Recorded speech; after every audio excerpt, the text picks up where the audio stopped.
عليهم غير المغضوب عليهم ولا الضالين آمين. Bismillahirrahmanirrahim. Alhamdulillah rabbil alamin wa bihi nasta'in ala umuri dunya waddin.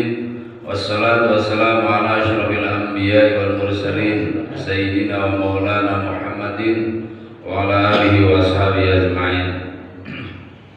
Amma ba'du, fa inna asdaqal hadits kitabullah wa khairal hadi hadi Muhammadin sallallahu alaihi wasallam wa syarrul umuri muhdatsatuha wa kullu muhdatsatin bid'ah wa kullu bid'atin dhalalah wa kullu dhalalatin finnar.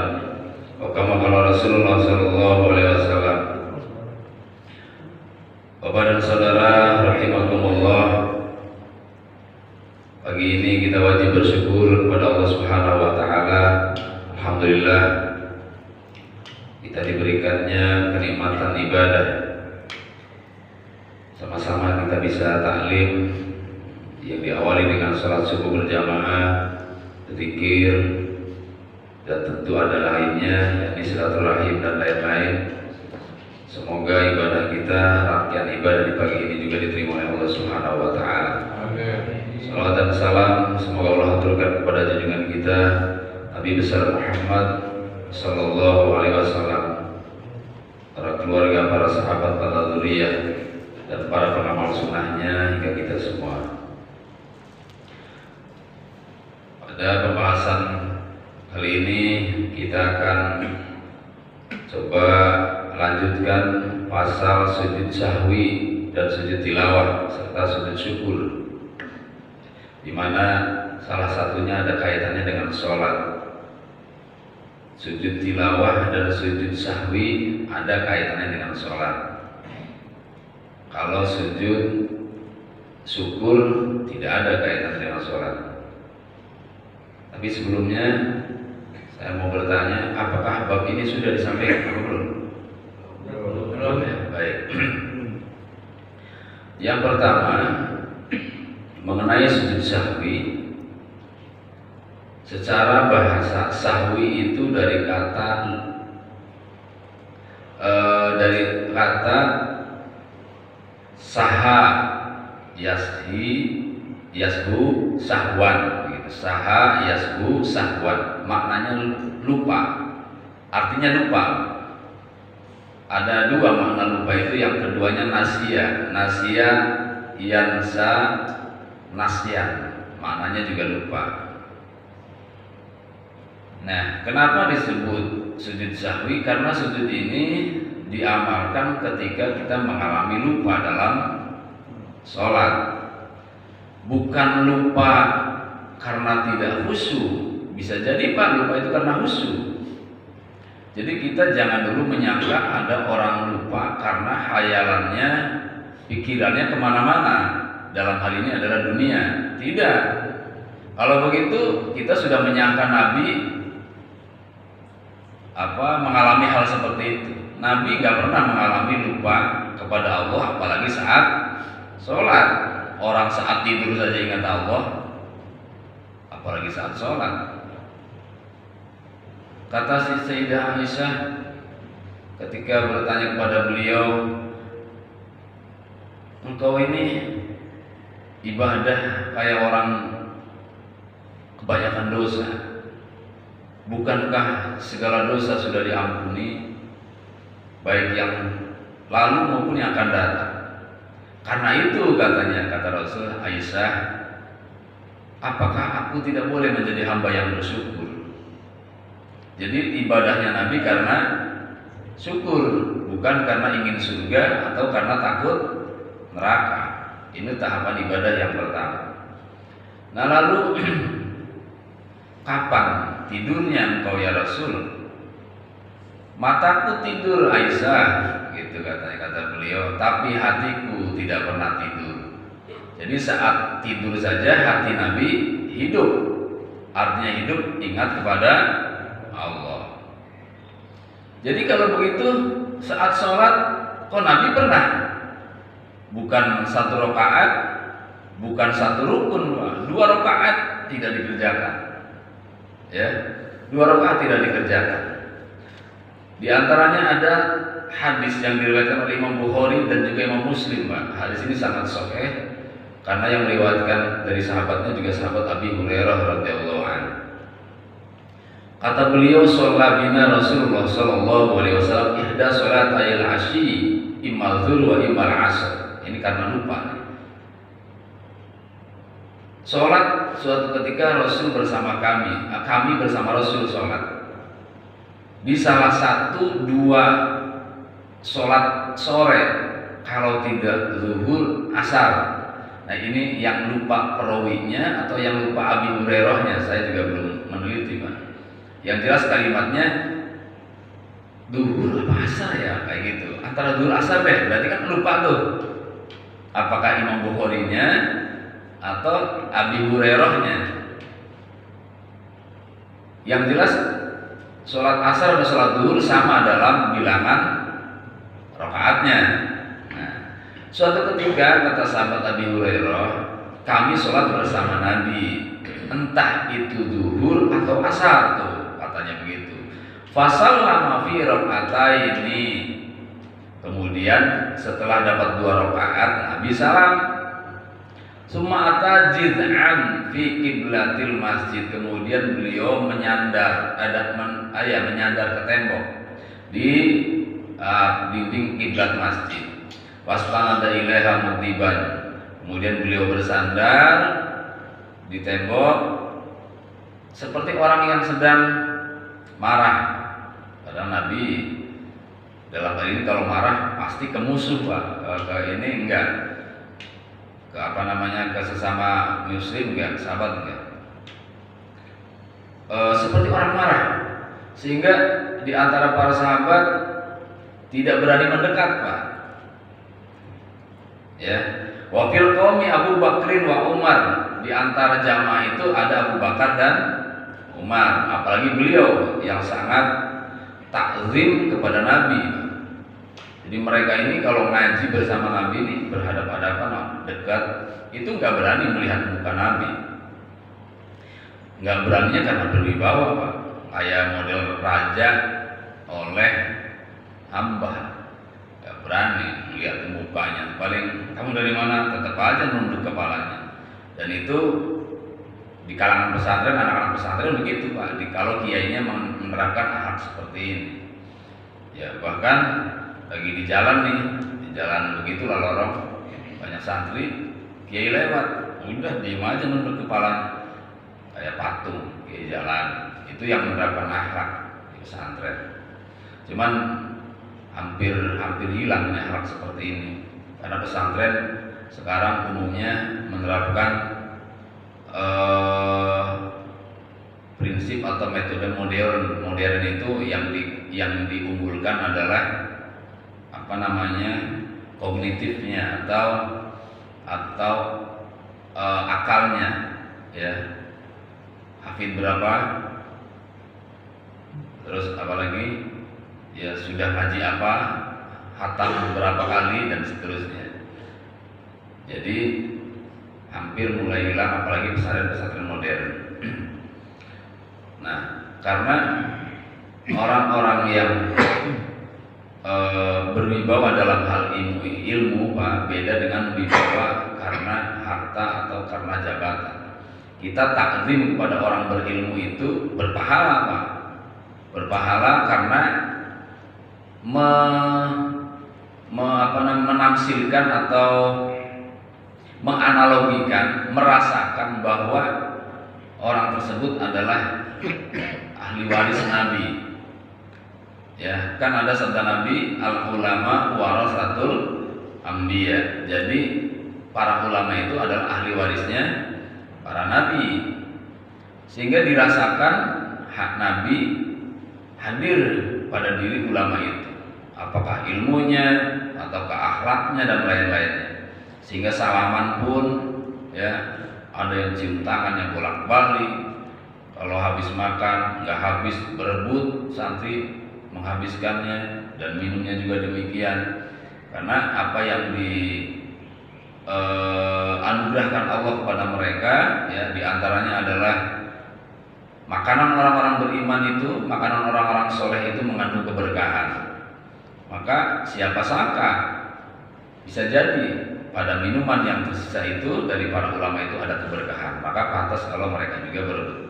Dan di tangan mereka juga banyak keberkahan. Makanya pantas kalau dicium tangan. Nah itu hal-hal seperti itu kalau di kalangan santri modern sudah jarang dibahas dan jarang ditekankan atau diterapkan. Apalagi sekarang siapapun bisa mendirikan pesantren, Pak. Jangankan disebutnya SAG, enggak SAG pun bisa, ya, dengan cara merekrut para ustadz agar untuk menjadi pengajar di pesantrennya. Karena dia mampu membangun pesantren, karena orang kaya, karena haji, karena pernah ngajar TPA misalnya, gitu ya. Itu bisa sekarang bangun pesantren. Jadi tidak sesakral dulu. Kalau nggak ngaji, disebutnya mondok 30 tahun, nggak berani bikin pesantren. Jadi mondok itu puluhan tahun. Cuman umat sekarang sudah tidak bisa membedakan mana ustadz yang jebolan atau keluar pesantren, mana yang tidak. Yang penting pintar ceramah. Mending kalau pintar ceramah.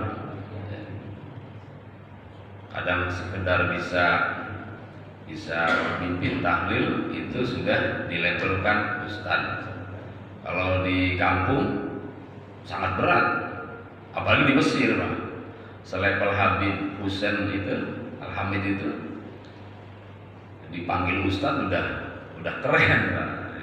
Ustadz itu berarti kan yang ngajar Al-Azhar, ya. Al-Azhar kan luar biasa. Jadi kalau belum ngajar ya walaupun Habib, walaupun kiai ilmunya banyak belum disebut ustadz di sana. Ya itu juga tidak salah, cuman kalau budaya ini berkelanjutan, tidak paham mana konteks kita mengustadkan, mengulamakan, keliru, itu bisa jadi menyebar dan akhirnya disebutnya salah dalam menjadikannya panutan. Baik jamaah sekalian rahimakumullah. Jadi ketika itu Nabi sholat asar atau sholat zuhur berapa rakaat? 2. Harusnya 4 kan ya. Dan sahabat gak ada yang berani bertanya, Pak. Terutama sahabat Abu Bakar dan sahabat Umar, karena kelihatan Nabi kayak sedang ada masalah gitu. Apakah marah pada setan, atau marah pada Romawi atau Persia yang masih mengincar negerinya sebagai jajahannya, atau walau alam ya. Yang jelas kelihatan sedang marah, sedang ada yang dipikirkan, sehingga tidak ada yang berani mendekat. Lalu kemudian fahaba ayyatakalam wa kharaja sar'an nas bisiratis shalah. Nah, sementara orang-orang yang punya kesibukan telah keluar, artinya hanya tinggal kurang lebih separuh jamaah, yang separuhnya sudah pulang. Lalu kemudian Abu Bakar ini menyuruh siapa namanya, sahabat Dzuliyadain. Faqama Dzuliyadain faqala ya Rasulullah, aku siratis shalah am nasid. Wahai Rasulullah, apakah engkau mengqashar salat atau engkau lupa? Begitu kalimat pertanyaannya. Ya Rasulullah, aku siratis shalat am nasita. Apakah engkau mengqashar salat atau engkau lupa? Berarti sahabat Dzuliyadain ini sahabat yang kalau dalam pandangan ilmu dan akhlak sih belum terkenal orang ahli ilmu dan ahli akhlak, Pak. Sahabat biasa maksudnya, sehingga beliau berani bertanya walaupun kelihatan Nabi sedang marah. Fanazara Nabi sallallahu alaihi wasallam yaminan wa shimalan. Kemudian Nabi tengok-tengok kanan kiri maksudnya ini Dzuliyadain apaan nih, nanya apaan katanya gitu ya. Faqala ma yaqulu Dzuliyadain. Nabi kemudian bertanya kepada sahabat-sahabat yang masih ada, apa-apaan ini lihatin. Yang ditanyakan dilihatin maksudnya apa? Katanya gitu. Faqalu shadaqa lam tusalli illa rak'atain. Lalu mereka menjawab, benar ya Rasulullah, engkau tidak sholat kecuali 2 rakaat. Tadi itu 2 rakaat katanya gitu. Benar pertanyaannya. Jadi engkau ini mengqashar atau lupa? Nah, fasolah rak'ataini wasallama. Kemudian Nabi melanjutkan sholatnya 2 rakaat lagi. Kalau begitu, ayo tambahkan 2 rakaat lagi. Kata Nabi begitu. Padahal sudah ngobrol, sudah ngobrol. Tinggal melanjutkan 2 rakaat yang sisa. Summa kabbara, kemudian beliau takbir, Allahu Akbar, lanjut ke rakaat ketiga berarti summa sajada, kemudian summa kabbara, faraka'a, summa kabbara wa sajada. Ya biasa, ruku, i'tidal, sujud, duduk dan seterusnya sampai kemudian 2 rakaat selesai. Ya, summa kabbara wa rafa'a. Nah, yang terakhirnya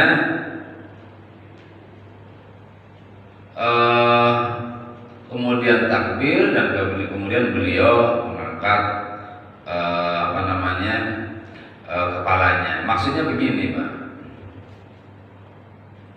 Jadi yang dilakukan Nabi ini adalah bukan kesalahan, kelalaian dalam pandangan fikih ya.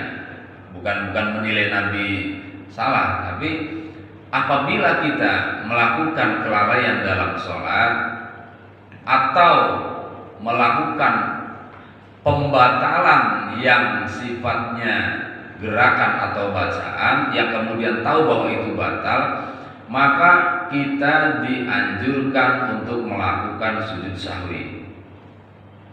Nah, perbuatan Nabi ini yang secara dinilai oleh orang pada umumnya ini perbuatan lupa tidak menyempurnakan sholatnya.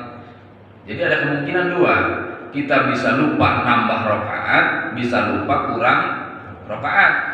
Kan bisa jadi, Pak, ini 2 apa 3 ya, 2 apa 3 ya, padahal sudah 3, ingatnya 2, akhirnya lanjut tuh jadi 5, itu kan nambah namanya ya. Atau sebaliknya 2 apa 3 ya, 2 3 2, padahal sudah 3 ya, padahal baru 2 ya. Nah, ya seperti itu namanya kurang dalam rakaat. Sama, antara kurang dan lebih itu sesuatu yang membatalkan sholat bila tidak segera diperbaiki, diingatkan. Maka ketika kita sudah selesai atau menyelesaikan, menyempurnakan rukun sholat sampai terakhir, maka saat itu kita masih dianjurkan sujud sahwi. Sujud sahwinya kapan? Nah, ada 2 pendapat Pak, paling tidak. Kalau menurut Imam Hanafi ya, sujud sahwinya itu setelah salam. Begitu salam, assalamualaikum warahmatullahi, assalamualaikum warahmatullahi, sujud sahwi. Tapi kalau madzhab Syafi'i, Imam Syafi'i, sujud sahwinya sebelum salam. Tahiyat selesai dibaca, kalau kita misalnya sampai Hamidum Majid, ya sujud habis itu. Ada juga yang setelah doa, setelah Hamidum Majid masih lanjut, ada doa-doa dibaca, Allahumma inni a'udzubika min azabil qabri wa min azabin nar wa min fitnatil mahya wal mamat dan seterusnya. Ya, setelah selesai baru sujud sahwi. Itu diantara penyebab sujud sahwi yang dialami Nabi, dan Nabi mengalaminya 2 kali, Pak. Dalam hadis yang lain ada kejadian lagi, Nabi mengalami juga hal yang sama. Ya, jadi bagaimana tuh yang sudah pulang, Pak? Yang sudah pulang gimana tuh? Kira-kira dia akan berkata apa? Di antaranya, Pak, ada yang berkata begini, kemungkinan besar. Berarti kalau gitu tidak ada hujan, tidak sedang bepergian, sholat asar, sholat zuhur boleh dikosor. Pasti nggak, Pak? Kira-kira ada nggak yang berkata begitu? Gimana, Pak? Iya kan? Karena dia kan tidak tahu Nabi mengerjakan lagi. Karena kata perawi hadis tadi, sebagian jamaah sudah pulang. Mungkin mereka berkata-kata, bertanya, ya, kok nggak ada hujan, nggak sedang sakit, tidak sedang safar, kok dikosor ya, berarti boleh. Nah, sehingga ada madhab di antara orang Islam yang melaksanakan sholat kosor itu tidak disyaratkan bepergian, sakit, atau sedang hujan. Nah, di antaranya madhab Syiah begitu. Ya mungkin itu tadi yang pulang duluan tidak melihat kasus setelahnya. Ya, saya menyaksikan, kan begitu Nabi ceritanya. Saya menyaksikan Nabi sholat zuhur 2 rakaat, padahal itu tadi tidak ada apa-apa. Nah, makanya dalam hal ini Bapak jamaah sekalian rahimakumullah, kalau belajar hadis sebaiknya ikut ulama. Ya, kita ini orang-orang bodoh, Pak. Kalau langsung ke hadis itu banyak salah. Bukan hadisnya yang salah, kitanya banyak tidak tahu asbabul wurudnya. Nah, belakangan ini Pak banyak pertanyaan beredar yang justru disebutnya membuat kita bimbang dan ragu akan apa yang sedang kita ikuti, yang kita sedang kerjakan. Contohnya, apabila ada pilihan ikut ulama apa ikut nabi, jawabannya mana tuh Pak? Jawabannya pasti nabi kan? Iya, makanya banyak yang ikut nabi, hajinya hadis tanpa ulama. Nah, itu gara-gara membenturkan nabi dengan ulama. Padahal ulama itu yang ngajarin hadis nabi. Artinya kalau kita langsung ke nabi tanpa ulama, itu kita akan mengalami kesalahan. Banyak hadis yang kita nggak paham. Kapan harus dilakukan, kapan harus ditinggalkan, nggak paham. Maka pertanyaan itu pertanyaan yang konyol ya, membenturkan nabi dengan, apalagi ada lagi pertanyaan yang serupa dengan itu. Yang utama itu ikut nabi apa ikut Imam Syafi'i? Dibenturkan Imam Syafi'i dengan nabi. Sehingga anak-anak muda yang mendapat pertanyaan ini udah mulai meninggalkan Imam Syafi'i, nggak usah, Imam Hambali nggak usah, kita langsung ke nabi. Contohnya nih Pak, yang kemudian jadi disebutnya keyakinan yang ekstrim, atau kalau nggak mau disebut salah ya. Contohnya begini, Nabi pernah tidak membagi bid'ah. Nabi hanya mengatakan kullu bid'atin dolalah. Setiap bid'ah itu sesat.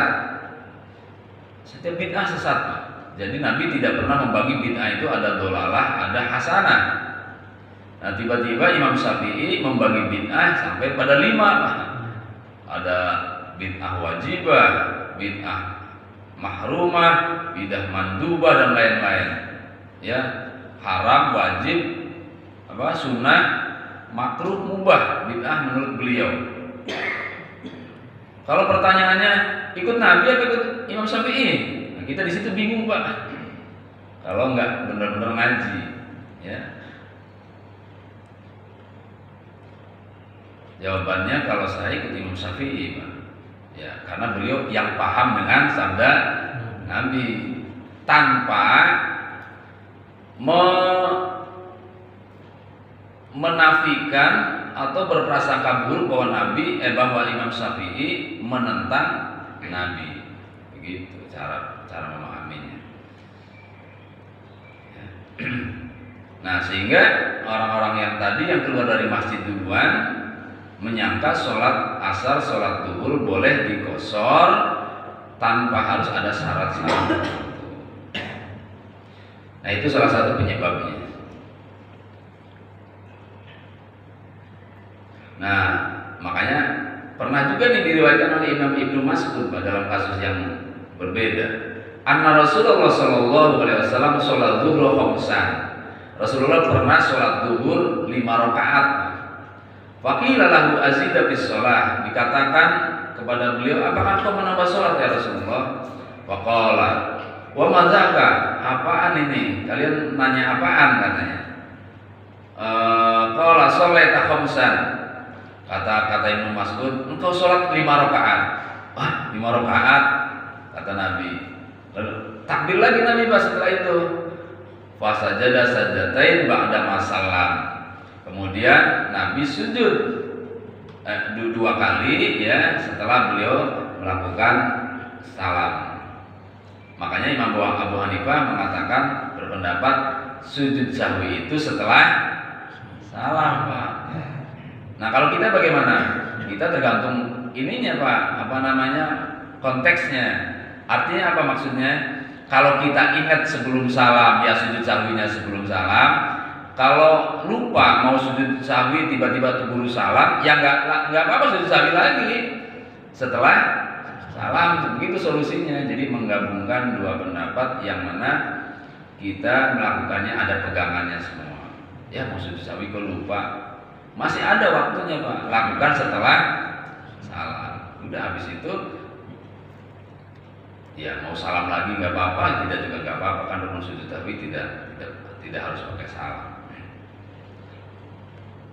Nah itu jadi ada 2 kasus yang dialami Nabi, kurang dan nambah.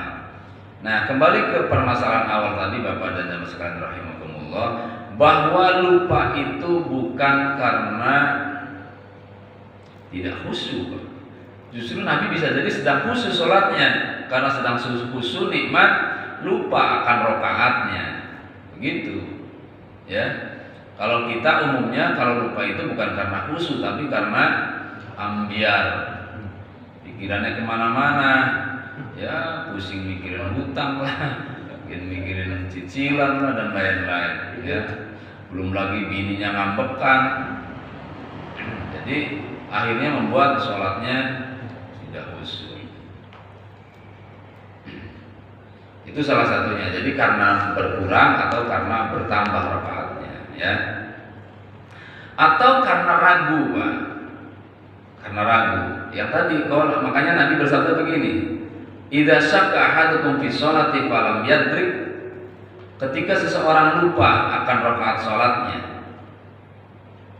falam yadri, dia tidak tahu kam sholat asalasan au am arba'an, dia ini sholat 3 rakaat atau 4 rakaat.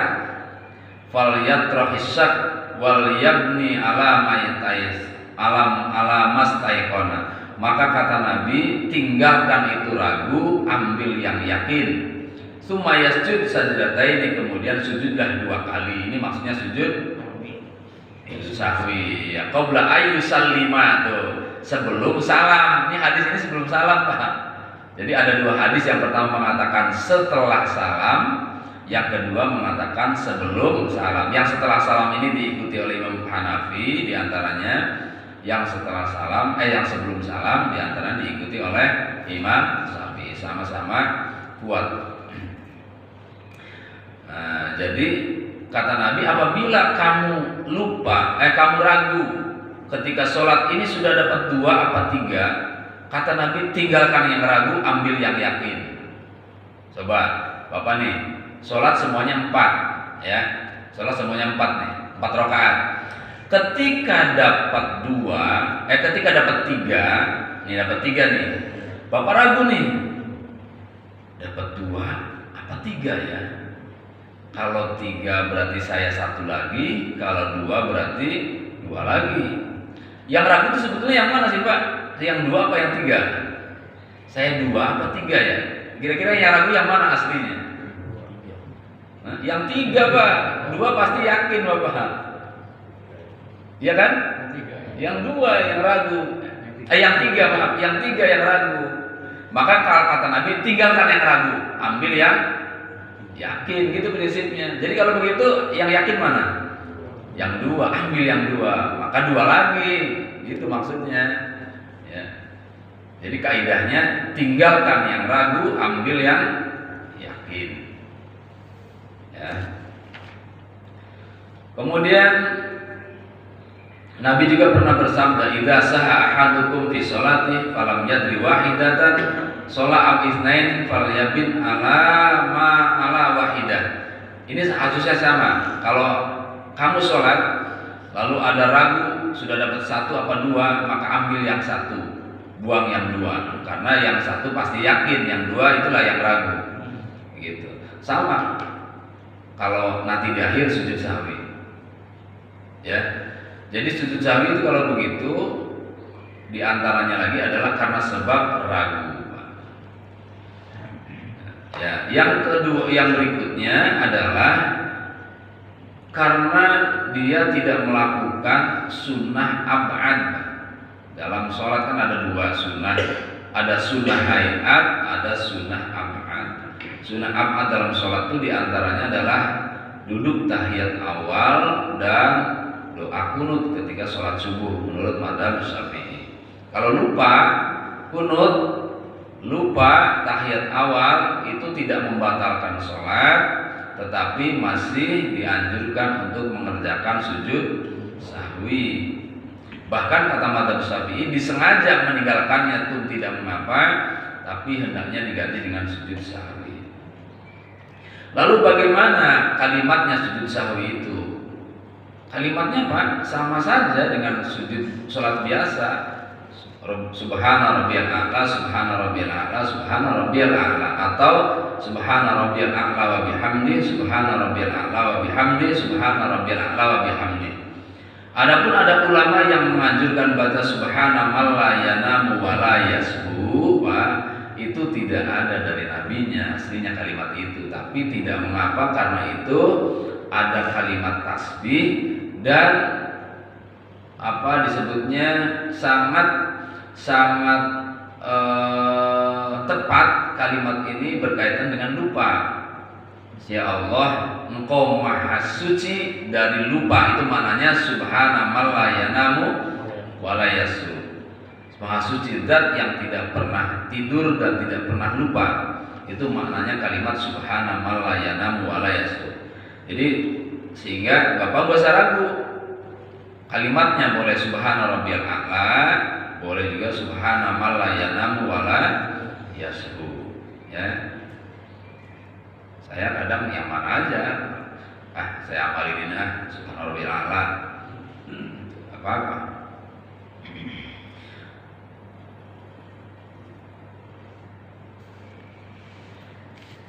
Jadi kalau begitu tidak ada yang susah ya. Tidak ada yang susah untuk mengerjakan sujud sahwi. Sujudnya 2 kali. Ada duduknya apa? Bacaannya. Ya sama, Rabbi firli warhamni wajburni warfa'ni warzuqni wahdini wa'afini wa'fu'ani, atau Rabbi firli sudah cukup 3 kali Rabbi firli. Nah, itu mengenai sujud sahwi. Yang kedua sekarang sujud tilawah. Sujud tilawah itu adalah sujud yang dikerjakan tapi 1 kali sujudnya Pak, bukan 2 kali. Manakala kita membaca ayat sajdah atau mendengar ayat sajdah dibaca oleh orang lain, baik itu dalam sholat maupun di luar sholat. Tapi kalau kita sedang sholat, yang bacanya tidak sedang sholat, maka kita tidak sunnah sujud sahwi, sujud tilawah. Nah, yang sunnah sujud tilawah itu adalah manakala kitanya sedang sholat dan posisi imam dan posisinya sebagai imam. Kalau sebagai makmum wajib Pak, wajib. Kalau sujud sahwi tidak wajib, diikuti makmum. Tapi kalau sujud tilawah wajib. Misalnya saya baca ya sebagai imam, baca surat yang ada ayat sajdahnya, seperti surat Al-Alaq di akhirnya berbunyi wasjud waqtarib. Nah, langsung sujud. Allahu Akbar, sujud. Sujud tilawah namanya. Lalu setelah sujud bangun, lanjutkan suratnya bila masih ada lanjutannya. Kalau tidak ada, setelah bangun langsung ruku. Ya. Nah, yang dibaca apa ketika sujud tilawah? Bagi yang hafal ya, yang bunyinya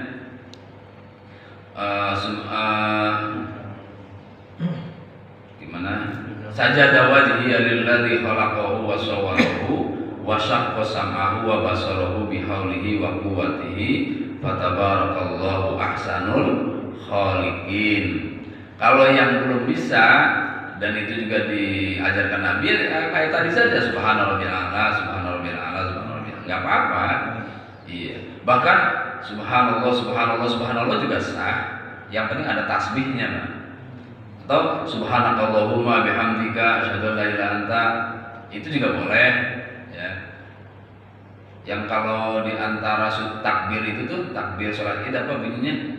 Subhanallah walhamdulillah la ilaha illallah, itu juga boleh, enggak apa-apa. Tapi yang erat kaitannya dengan ini adalah kalimatnya sajada wajhiya lilladzi khalaqahu wa sawwarahu wa syaqqa sam'ahu wa basarahu bihaulihi wa quwwatihi fatabarakallahu ahsanul khaliqin. Itu sujud tilawah. Sudah pernah diperagakan belum di sini? Praktekkan? Belum. Nanti ya, kalau saya ingat pengajian di bulan depan. Tapi Nabi tidak menganjurkan untuk diumumkan, Pak. Nah, maksudnya gini, mau sholat bapak-bapak nanti sujud tilawah ya? Enggak begitu. Sholat aja, spontan. Pasti nanti ada yang subhanallah di belakang. Dikira salah, orang habis baca surat sujud.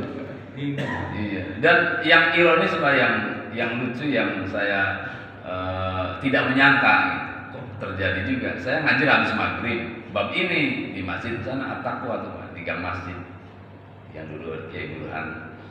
Iya, At-Taqwa. Babnya bab sujud tilawah habis maghrib tuh ya. Kan datang sholat isya tuh, saya praktekkan, Pak, baca surat yang ada ayat sajdahnya. Begitu sujud bener yang di belakang subhanallah, bukan hanya satu orang, banyak tuh yang ngomong subhanallah. Gimana ini baru diajarkan udah. Ternyata yang di belakang itu waktu taklim enggak hadir ternyata. Begitu sholat datang, iya yang gitu. Jadi tadi berkahnya habis itu ngaji, Pak. Iya, karena waktu setelah sholat saya ngomong gini, kan masih ada yang nggak diamalin kan, padahal baru taklim. Iya Ustaz, saya enggak ini, nah makanya taklim gitu, baru ngaji gitu. Jadi ingat-ingat, Pak, ya, nanti saya tidak ngumumin lagi. Begitu kalau ada yang ya nggak harus saya, siapa aja, maksud kalau ada imam langsung sujud ikuti, karena sujud tilawah itu wajib diikuti oleh makmum. Beda dengan ini sujud sahwi, makmum boleh ikut boleh tidak, nungguin tapi.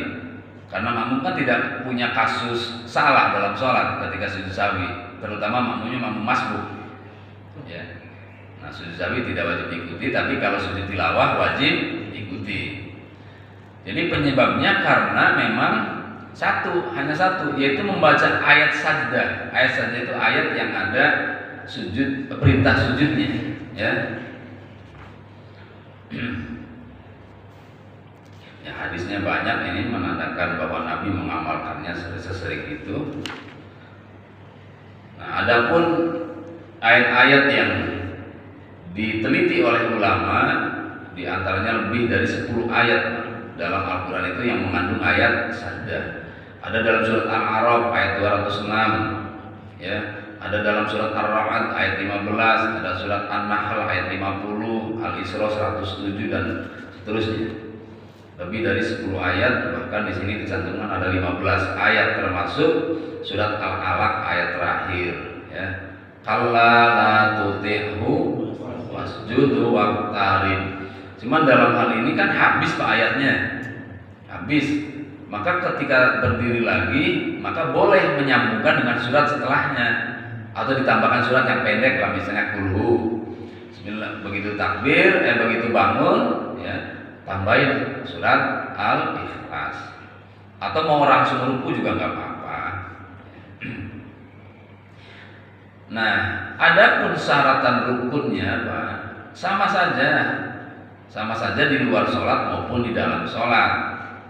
Yaitu satu, harus menghadap kiblat kalau di luar sholat nih. Kalau sedang sholat sih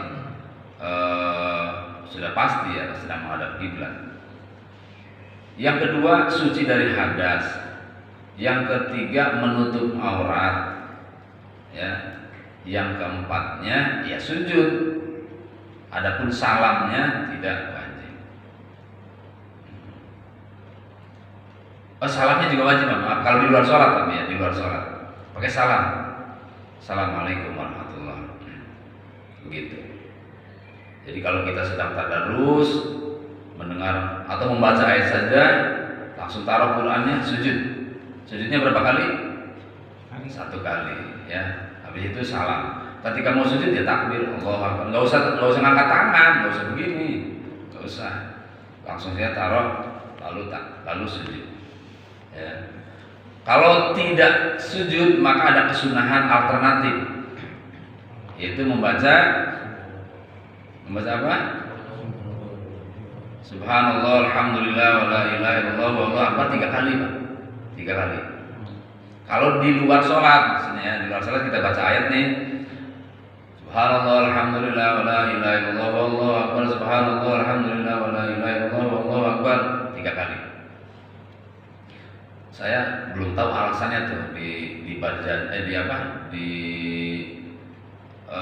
Maulid Tiba. Kan ada gimana tuh? Yang ada kalimat itu juga, Pak ya?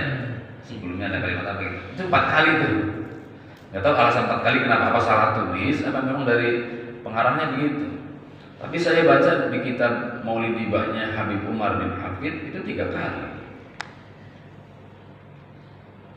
Nah, yang 4 kali 7 kali juga sah-sah saja, nggak ini, Pak. Tapi kalau berkeyakinan itu kan harus ada dasarnya, ya, harus ada dalilnya. Jadi sujudnya 1 kali, lalu kemudian setelah itu salam. Bahkan ada yang mensyaratkan, terutama dalam mazhab Syafi'i, syaratnya tumakninah juga, Pak. Begitu sujud ya diam, jangan gerak-gerak. Itu menjadi kewajiban saat melakukan sujud tilawah. Nah, jadi sujud tilawah itu ada saat sholat, di dalam sholat, ada juga di luar sholat, ya.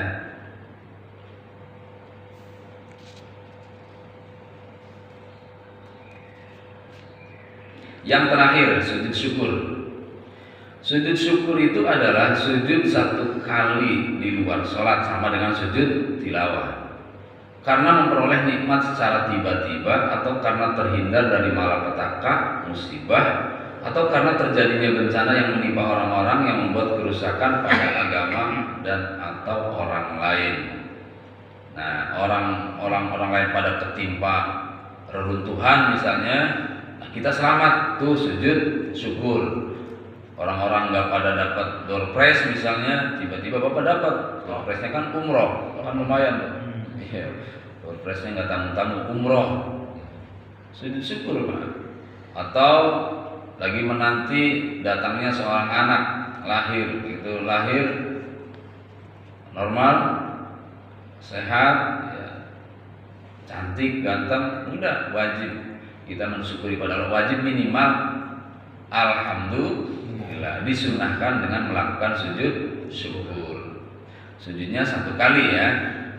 Itu alasannya karena dapat nikmat yang tiba-tiba, Pak. Kalau nikmat setiap hari sih ada, tapi tidak disunahkan sujud syukur. Ini saat ini kan kita sedang nikmat. Apakah kita sunah sujud syukur? Tidak. Sujud syukur itu sunahnya kalau nikmatnya yang tiba-tiba, yang mengagetkan lah, dapat uang kaget, dapat apalagi misalnya pensiunan, misalnya apalah yang gede-gede gitu, Pak. Warisan, usuran, THR lumayan, THR-nya 5 kali gaji misalnya. Syukur. Ya. Nah, bacaannya apa? Sama saja. Yang penting ada tasbih. Banyakin aja tasbih, subhanallah, subhanallah, subhanallah, sambil hatinya mengucapkan terima kasih ya Allah, terima kasih ya Allah, terima kasih ya Allah, terus gitu. Ya. Ada juga yang mengucapkan Allahumma inni ala dzikrika wa syukrika wa husni ibadatik. Boleh itu pakai itu. Allahumma inni ala dzikrika wa syukrika wa husni ibadatik. Allahumma inni ala dzikrika wa syukrika wa husni ibadatik 3 kali. Setelah itu salam.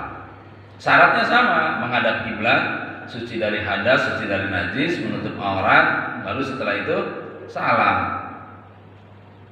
Nah, gimana tuh pemain bola sujud? Sujud syukur bukan namanya? Gol. Nah, kan sujud tuh.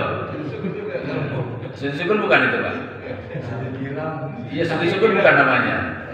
Ya, itu hanya ekspresi aja sebetulnya, Pak. Itu tidak termasuk sujud syukur. Iya. Ya kalau di lapangan sih nggak jadi masalah. Masalahnya kadang sujudnya kemana, ngadepnya yang kedua lututnya kelihatan, nggak punya wudhu. Padahal syaratnya sujud syukur menutup aurat, menghadap kiblat, ya kan? Terus suci dari hadas dan najis. Itu hanya ekspresi aja. Ya. Kadang juga pencitraan bisa jadi namanya orang-orang yang begitu kan agamanya bisa jadi pas-pasan gitu ya, biar dipakai lagi. Dah itu dulu deh, itu 3. Tapi kalau diamalkan kan luar biasa, Pak. Iya. Apabila ada yang mau ada pertanyaan, Pak. Ya silakan. Ini tadi itu syukur, saya teringat sejarah itu. Ya. Pada tahun 81 dulu, itu ada orang Roma datang ke Jakarta itu, namanya si Paus Paulus. Begitu turun dari pesawat, dia sujud syukur kata pembawa acara itu. Apa itu benar itu? Karena itu kan bukan orang Islam. Itu gimana dulu? Iya, mungkin ya, saya juga nggak tahu tuh, Pak. Mungkin di agama lain juga ada sujud syukur juga mungkin ya. Karena kata sujud itu dikenal oleh Yahudi, dikenal juga oleh Nasrani. Sujud itu sama dengan amin, sama amin ya. Mereka juga bilang amin, ya kita amin. Jadi agama Samawi itu yang sekarang sedang memperebutkan Al-Quds, ya, Palestina, itu karena memang punya sejarah yang sama dalam menerima wahyu, yaitu dari Allah, dari Nabi gitu, dari Nabi. Beda dengan Buddha, beda dengan Hindu, beda dengan yang lainnya. 3 agama ini 3 agama bersaudara aslinya, Pak. Ibrahimiyah ya, agama Ibrahim. Nah, makanya ada istilah kurban sama. Mungkin zakat juga ada kali. Mereka tapi namanya jizyah. Ya. Yang jelas apa disebutnya? Istilah sujud, istilah doa, kurban ada di kalangan mereka. Apakah itu sujud syukur? Saya belum tahu, belum bisa jawab. Tapi kemungkinannya bisa jadi juga kalau itu adalah agama Yahudi atau Nasrani ya. Lagi? Satu lagi, Pak. Ya, tadi sujud, ada sujud tilawah. Itu kan sujud yang sahwi ya tadi ya. Itu untuk sholat sunnah bisa? Sholat sunnah bisa. Kan? Iya, kalau ada yang lupa ya sujud sahwi sama. Sholat sunnah maupun sholat fardu. Iya. Silakan. Assalamualaikum warahmatullahi wabarakatuh. Waalaikumsalam. Ini Pak Ustaz, kalau kita mau sholat berjamaah ya, biasanya sih kalau saya di tempat kerjaan suka ini lebih utamaan mana ya, kalau misalkan kita udah lihat, udah tahu bahwa imam itu udah di 3 rakaat, misalkan di sholat maghrib lah, dia udah tahiyatul akhir. Nah, saya suka lihat ada orang yang langsung ngikut gitu, ngikut. Nah, itu lebih utamaan mana, ikut imam apa kita nunggu selesai gitu imam, karena kita udah tahu dia itu imam itu sholatnya udah terakhir, misalnya sudah terakhir. Itu yang pertama. Yang kedua, yang kita itu dulu deh, Pak. Iya, itu apa namanya bisa ditinjau, Pak, dari sisi apa disebutnya ya. Begini, kalau diperkirakan Bapak bisa mendirikan sholat berjamaah bersama orang lain, ya, maka nggak apa-apa, kan tujuannya sama-sama sholat berjamaah. Tidak mengapa tidak ikut imam yang sedang tahiyat itu, kita akan mendirikan sholat berjamaah setelah dia salam. Tapi kalau tidak ada sholat berjamaah setelah itu, ikut itu yang baik. Misalnya kita kan perantau, musafir, ya kan? Kita kan satu mobil nih, ya udah tahiyat aja kita pergi sendiri. Nah itu utama itu, karena tanggung. Apalagi menunggu yang satunya sedang masih wudu. Itu bisa kita tunda, kita tidak ikut imam, tapi kita punya target akan mendirikan sholat berjamaah sendiri. Nah, tapi sekali lagi, bila kita itu hanya sendiri dan atau tidak mungkin kita akan melakukan sholat berjamaah bersama kaum lainnya, maka kita segera ikut takbir dan ikut tahiyat, duduk tahiyat. Setelah itu lanjutkan ya rakaatnya itu kita 3 berarti kalau maghrib ya. Gitu. Jadi situasional, tergantung kita ini ada jamaah lain atau tidak. Kalau tidak ada itu yang terbaik. Ya. Assalamualaikum warahmatullahi wabarakatuh. Assalamualaikum. Ini masalah sujud sahwi saja. Jadi kan Nabi itu ulangi lagi jadi tambah 2 rakaat. Kemudian yang pulang bertanya apa dia lupa apa bagaimana. Nah terus si jamaah ini bagaimana? Apa dia lanjutin di rumah? Apa bagaimana? Itu kan belum tuntas tadi. Ini yang pulang nih. Itu bagaimana yang pulang? Iya, nggak tahu saya nggak pulangnya tuh. Jadi makanya ini yang pulang ini Pak, yang pulang ini saya nggak tahu dan banyak orang nggak tahu apakah mereka mengerjakan 2 rakaat lagi atau mereka berkata Nabi nggak ada safar, nggak ada sakit, nggak ada hujan di kosor, berarti boleh kan gitu. Itu kemungkinan dugaan saya, dugaan para ulama lain juga menyangka pasti ini punya madhab akhirnya. Akhirnya itu udah punya madhab, ternyata ada madhabnya, madhab Syiah itu gitu Pak. Di antaranya tidak mensyaratkan sholat kosor itu harus kondisi seperti tadi. Boleh-boleh saja kita kosor atau tidak, karena ada contohnya, ada hadisnya. Dan hadisnya sahih lagi, karena dia melihat langsung, ya kan sahih Pak. Oh, iya. Padahal dia tidak tahu Nabi setelah itu ada masalah. Iya. Nah inilah salah satu kenapa sekarang umat Islam berbeda-beda, karena di antaranya ada pengalaman seperti itu.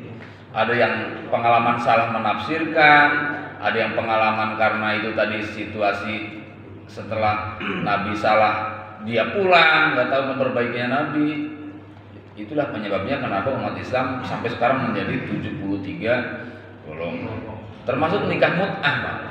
Nikah mut'ah itu nikah kontrak kalau bahasa sekarang. Itu kalau madzhab Syiah nggak ada masalah, boleh-boleh saja situasi apapun. Boleh, makanya Bapak kalau pengen nikah kontrak gabung sama Syiah. Kalau Sunni harus ada syaratnya. Syaratnya harus ya dalam situasi di mana kamu sebagai musafir yang lama. Yang lama di atas 2 bulan. Musafir. Apakah karena prajurit, kan bisa jadi Pak ditempatkan di Papua, ya maka nikah sama orang sana. Nggak apa-apa, ya namanya laki-laki. Tapi kalau nggak ada kasus seperti itu, nggak boleh kita nikah mut'ah, karena nikah itu tujuannya adalah untuk selamanya dan untuk berumah tangga, bukan untuk senang-senang saja. Ya, seperti di Bogor katanya, ya, orang-orang Arab pada nikah di sana dengan kalimat sekian bulan, saya bisa nikah kamu sekian bulan saja ya. Nah itu namanya nikah kontrak, nikah mut'ah. Nah madzhab Syiah boleh, kalau Sunni ahlu sunnah tidak boleh. Nah itu boleh tidak bolehnya karena kasus tadi memahami hadisnya, ya. Dan itu salah satu contoh saja, banyak Pak contoh-contoh kasus yang kita wajib ikut ulama. Kalau kita menafsirkan sendiri itu bisa salah.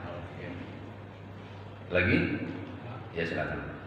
Misalkan gini Pak ya, misalkan saya dengan Pak Bambang ini terlambat salat jamaah di rumah. Nah, pada saat sama-sama ketinggalan 2 rakaat Pak ya. Nah pada saat imam itu selesai mengucapkan salam, nah boleh nggak saya mundur sedikit ngikutin Pak Bambang sebagai makmum gitu Pak? Pak Bambang imam, saya makmum gitu. Iya. Boleh, nggak apa-apa. Karena pernah dialami oleh sahabat Abu Bakar dan Nabi begitu. Bahkan yang tadinya imam jadi makmum Ya. boleh. Yang tadinya imam jadi makmum tuh boleh, apalagi yang sama-sama makmum. Yang tadinya imam jadi makmum aja boleh. Misalnya nih, misalnya contoh ya, bukan batal, bukan. Pak Haji Halim sedang jadi imam, misalnya. Nah, saya datang, Pak Haji Halim merasa segan gitu ya, mundur, nggak apa-apa, saya maju gitu Pak, nggak apa-apa begitu. Apalagi masih sama-sama makmum, ya itu kan sama-sama makmum statusnya, boleh. Kemudian memposisikan diri, yang satu jadi imam, yang satu jadi makmum, karena imam yang pertama sudah putus hubungan berjamaahnya, karena sudah selesai, nggak apa-apa. Bahkan bisa jadi lebih utama seperti itu. Ya. Iya. Ada lagi? Cukup? Baik, Bapak dan saudara sekalian rahimakumullah, mudah-mudahan apa yang kita pelajari di pagi ini Allah berikan ilmu yang bermanfaat, bisa diamalkan. Lalu kita bermohon pada Allah, semoga Allah selalu memberikan kekuatan lahir batin agar senantiasa istiqomah melaksanakan perintah-perintahnya dan menjauhi larangan-larangannya. Al-Fatihah.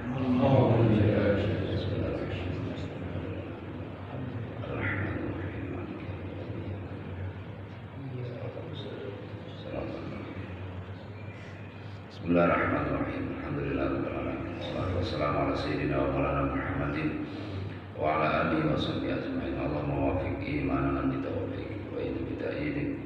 Allahumma wafiqna lima tuhibbu wa tarda wa ja'al amalana bi ridha wa a'inna ala umuri dinina wa dunyana bi rahmatika ya arhamar rahimin. Sallallahu ala sayyidina Muhammad wa ala alihi wasallam. Walhamdulillahirabbil alamin. Assalamualaikum warahmatullahi wabarakatuh. Waalaikumsalam warahmatullahi wabarakatuh.